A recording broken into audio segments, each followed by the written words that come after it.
Oi pessoal, aula 19 da playlist de cálculo 1 e a aula 5 da parte de limites. Nós vamos falar hoje sobre continuidade de funções.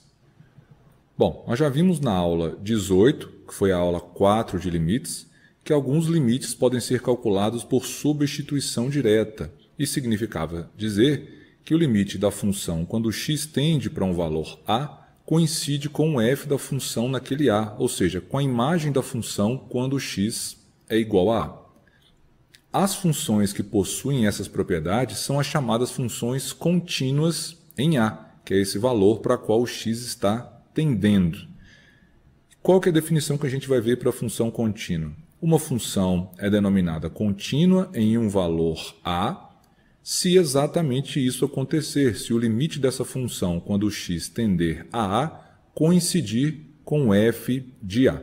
E isso aqui implica em três condições, né? Além dessa mesma, significa falar que a função tem que estar definida nesse valor a, ou seja, o valor a tem que estar no domínio dessa função, tem que significar também, obviamente, que o limite da função quando x tende a existe, porque senão nem teria como calcular esse valor, e, obviamente, o limite da função tem que ser igual ao f de a. Na prática, essa terceira condição, que é a da definição aqui, já garante que essas outras duas acontecem. Só que essas outras duas podem ser úteis, por exemplo, para mostrar que a função não é contínua, porque se para ela ser contínua tem que acontecer essas duas também, se eu provar que qualquer uma dessas duas não acontece, eu já estou provando que a função não é contínua em determinado ponto, tá certo? Mas na prática, para provar que ela é contínua, basta provar a propriedade 3 ou a propriedade que já está aqui na definição, tá certo? Bom, de forma intuitiva, quando a gente pode construir o gráfico de uma função sem que ocorra quebras ou saltos, a gente diz que a função é contínua. Quando a gente consegue construir o gráfico sem precisar tirar o lápis do papel. Por exemplo, essa curva aqui nós conseguimos desenhar sem que ocorra quebras e nem saltos. Então nós dizemos que essa função, que é representada aqui por essa curva, é uma função contínua. Quando a função está definida nas proximidades de um valor x, mas nesse valor ela apresenta algum salto ou quebra, a gente vai dizer que ela é não contínua ou descontínua nesse valor a, beleza? Então aqui alguns exemplos. Quando eu tenho essa função, olha só, ela vem até esse pontinho aqui, que tem o correspondente no eixo x como esse valor a, depois ela tem um salto e tem essa outra parte aqui. Então nesse caso a função é descontínua nesse valor a, porque ela tem esse salto. Já nesse outro exemplo, percebo que ela tem uma quebra aqui, ó.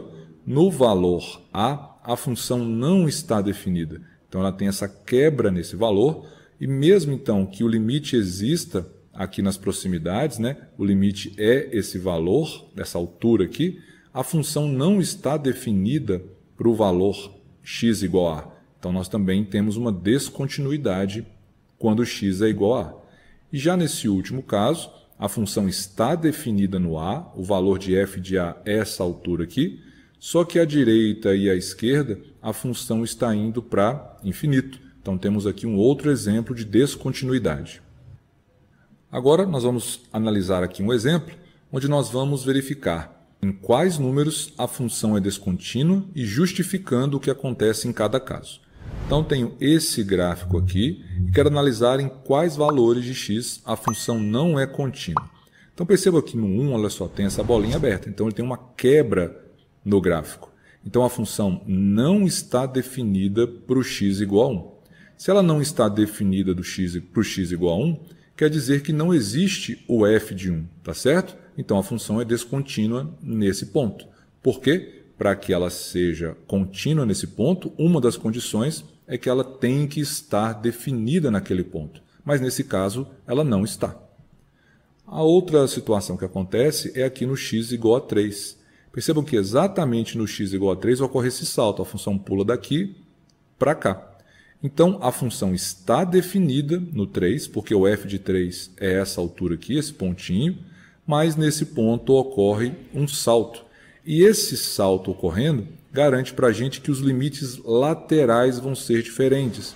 Percebam que quando eu me aproximo do 3 pela esquerda, a função vai se aproximando dessa altura aqui embaixo, e quando eu me aproximo do 3 pela direita, a função se aproxima dessa altura aqui. Como os limites laterais são diferentes, quer dizer que esse limite da função quando x tende a 3 não existe. E se o limite não existe, uma daquelas 3 condições está sendo descumprida, que é que o limite tem que existir. E, portanto, a função é descontínua em x igual a 3. A outra situação que nós temos que analisar é aqui no 5, ó, onde acontece essa situação. Para o x igual a 5, a função também está definida. Olha só, o f do 5 está aqui, a essa altura, esse pontinho. Mas, mesmo assim, a função é descontínua. E por quê? Bom, o limite da função quando x tende a 5 vai ser diferente do f de 5. Porque observe o seguinte, o f de 5 está aqui em cima. E o limite da função quando x tende a 5, olha só, à medida que eu vou me aproximando do 5, tanto pela direita quanto pela esquerda, as imagens se aproximam dessa altura aqui, ó. Então eu tenho essa altura, que vai ser o limite da função quando x tende a 5. É o valor L. Porém, o f de 5 está aqui em cima, que eu chamei de valor m.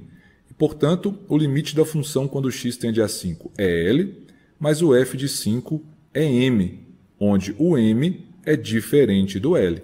Ou seja, o limite da função quando x tende a 5 é diferente do f de 5, o que contradiz aquela terceira condição, que é a condição que está na definição. E, portanto, ela não pode ser contínua no x igual a 5, beleza?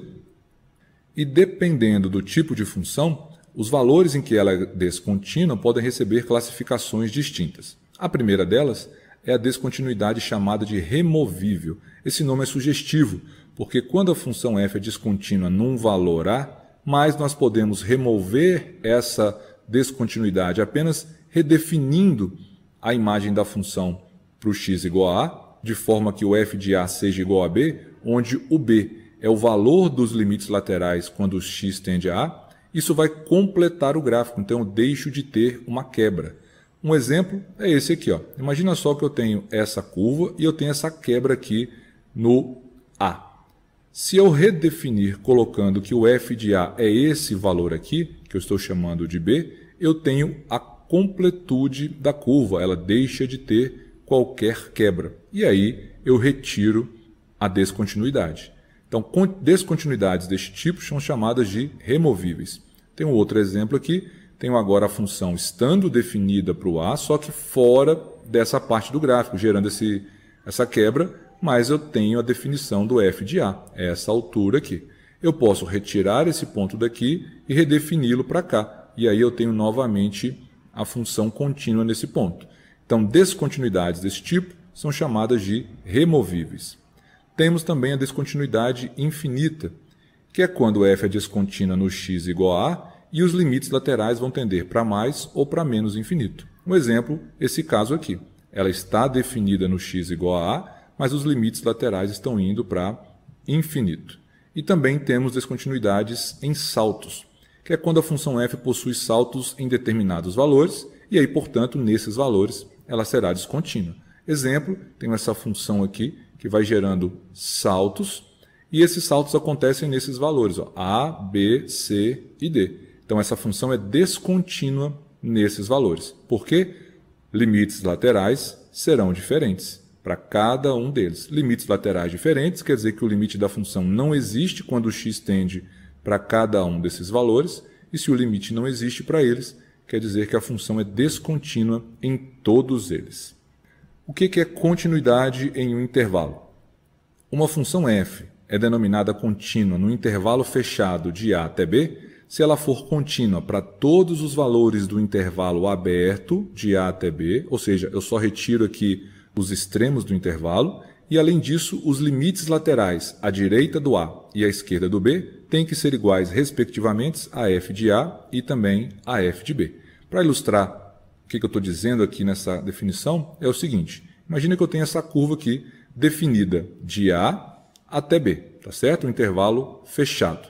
Então, para que ela seja chamada de contínua nesse intervalo, é necessário que ela seja contínua em todos os pontos acima do A e abaixo do B, ou seja, todos os pontos no intervalo aberto de A até B, Isso na prática significa que, para qualquer valor que eu pegar entre o a e o b, a imagem dessa função, que no caso aqui é o f desse valor, né, tem que coincidir com o limite da função pela esquerda e pela direita, né, para garantir que o limite da função, quando x tende para esse valorzinho aqui, vai ser exatamente a imagem dele. E isso acontece nesse caso, olha só.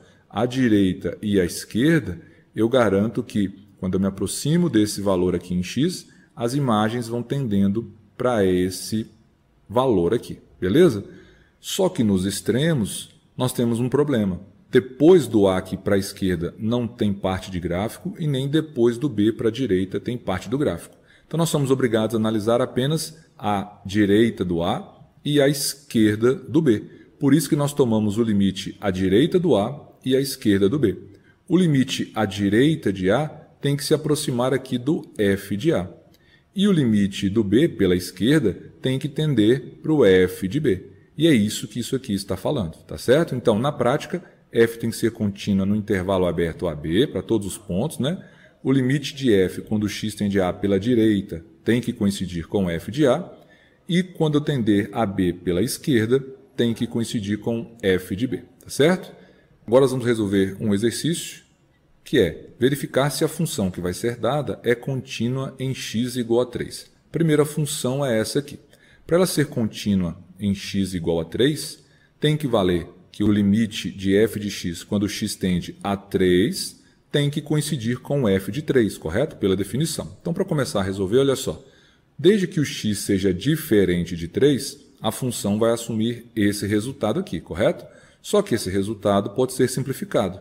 x² menos 9 é um produto notável, é a diferença dos quadrados, que pode ser escrito como o produto da soma pela diferença dos dois termos. Como 9 é 3 ao quadrado, então vai ficar x mais 3 vezes x menos 3. X menos 3 no numerador e no denominador aqui, podemos simplificar, ficando apenas x mais 3. Então eu sei que a função f pode ser escrita como x mais 3, desde que o x seja diferente do 3, né, para não ter zero no denominador. E, portanto, o limite dessa função, quando x tende a 3, é o limite de x mais 3, quando x tende a 3. Nesse caso, temos aqui uma função polinomial, podemos fazer a substituição direta, 3 mais 3 igual a 6. Ou seja, o limite da função, quando x tende a 3 e, portanto, por valores distintos de 3, é igual a 6. Só que nós sabemos, pela forma como a função foi definida, que o f de 3 é igual a 5. Está aqui, ó.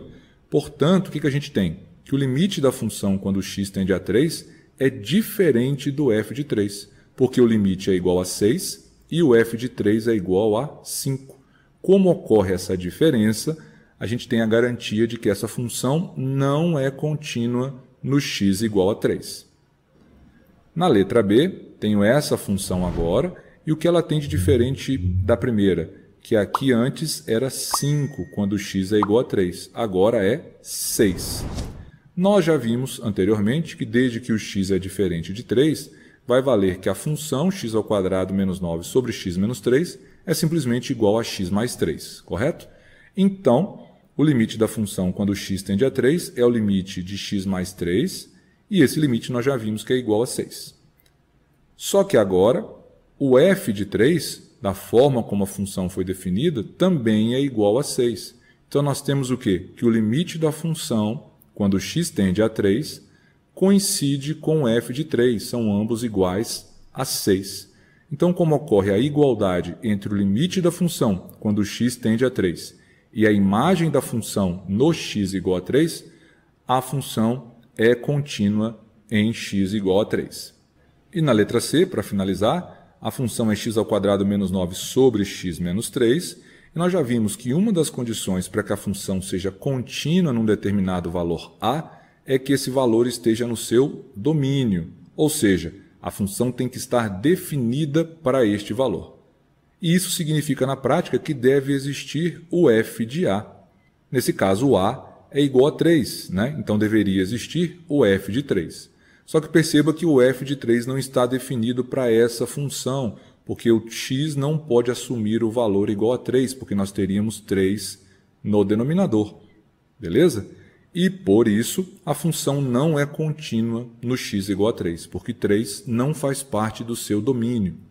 Mas percebam o seguinte, mesmo ela não sendo contínua nesse valor, x igual a 3, o limite dela existe quando x tende a 3, e o limite é igual a 6, pois nós vimos que o limite dessa função, quando x tende a 3, é igual a 6, tá certo? Então o limite existe, é igual a 6, mas a função não é contínua no x igual a 3, ok?